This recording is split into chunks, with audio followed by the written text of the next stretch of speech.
झारखंड की आदिवासी बहुल घाटशिला विधानसभा सीट पर उपचुनाव का बिगुल बज चुका है। आज मुख्यमंत्री हेमंत सोरेन ने कुंडीहा पंचायत के घुसलडीह मैदान में धुआंधार सभा कर हुंकार भरी, तो वहीं 8 नवंबर को उनकी पत्नी और गांडेय विधायक कल्पना सोरेन जादूगोड़ा सब डिवीजन चौक से भव्य रोड शो निकालकर बीजेपी को चुनौती देंगी।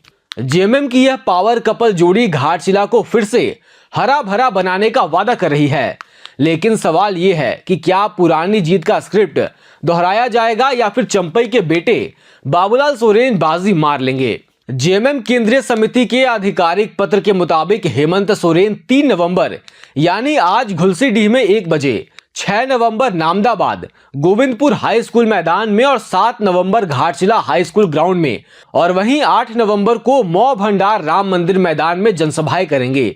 वहीं कल्पना सोरेन 4 नवंबर को मालडीह आदिवासी मैदान और शिवपुरा जयचंदपुर मैदान में रैलियां करेंगी। इसका क्लाइमैक्स 8 नवंबर को होगा, जब जादूगोड़ा चौक से मुरबनी बस स्टैंड तक कल्पना सोरेन का रोड शो होगा। पिछले चुनाव में रामदास सोरेन ने 98,000 वोट लेकर बीजेपी को 22,000 से पछाड़ा था। इस बार सोमेश सोरेन, जो कि रामदास सोरेन के बेटे हैं, उसी विरासत को आगे बढ़ाने की हुंकार भर रहे हैं। घाटशिला में कल्पना सोरेन पहले भी चुनाव के दौरान हेमंत सोरेन की गैर मौजूदगी में रोड शो कर चुकी हैं।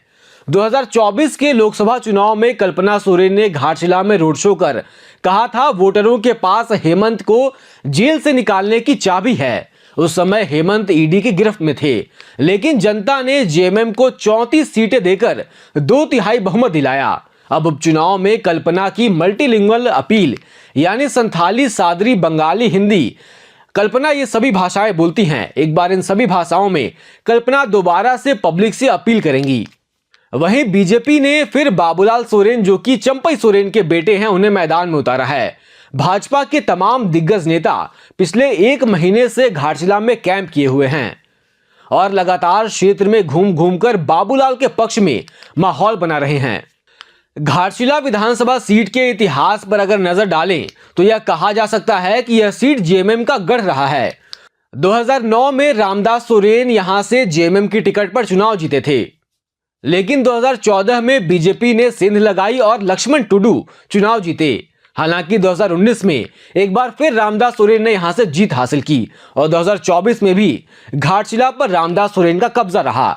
अब 1.5 सप्ताह बाद 11 नवंबर को इस सीट पर मतदान होना है और 14 नवंबर को परिणाम आएंगे।